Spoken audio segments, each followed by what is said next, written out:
The third point is we need to understand both how degraded the curriculum of our schools has often become and how powerful the curriculum of our schools could be. So largely now we have a school curriculum where arts and music, social studies, so much that could give meaning to the kids has been pushed out, all in the service of test scores, trying to raise those test scores. That's what's driving the curriculum. And we have to remember that our schools should be and could be and have been places of joy and places of self-understanding, to develop self-understanding and to develop the capacity to address the many problems that need to be addressed in this world.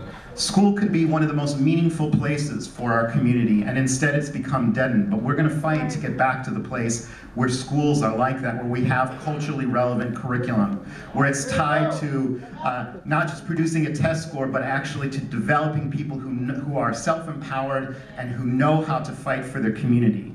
4, within the schools, there is big money to be made.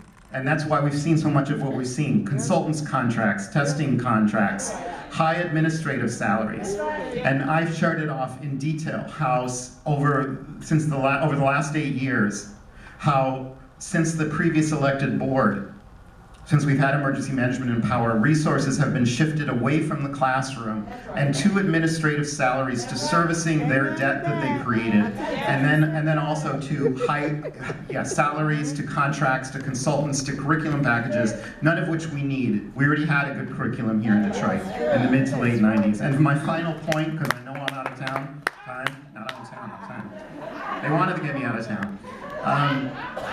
The final point is it's important to know that the effort to destroy brown and black schools and neighborhoods isn't just happening in Detroit. It's part of a national effort to displace and dispossess black and brown communities, to line the pockets of those people who wish to extract value from black and brown neighborhoods and black and brown children and their schools. And it's equally important to know that nationally, there is a movement to push back against this destruction, and that by being a part of this gathering today, we are joining with national groups like Journey for Justice Alliance and Detroit groups like Keep the Vote, No Takeover, Detroit Independent Freedom Schools, Detroit Life Coalition. And it's important in this moment to know which groups are with us and which groups are fighting against us and for the exploitation and destruction of black children and black families. Not all those who should be our friends are our friends in this struggle. And we need to keep out for that, and I know that the rest of the panel will help to elucidate some of these points. Thank you very much.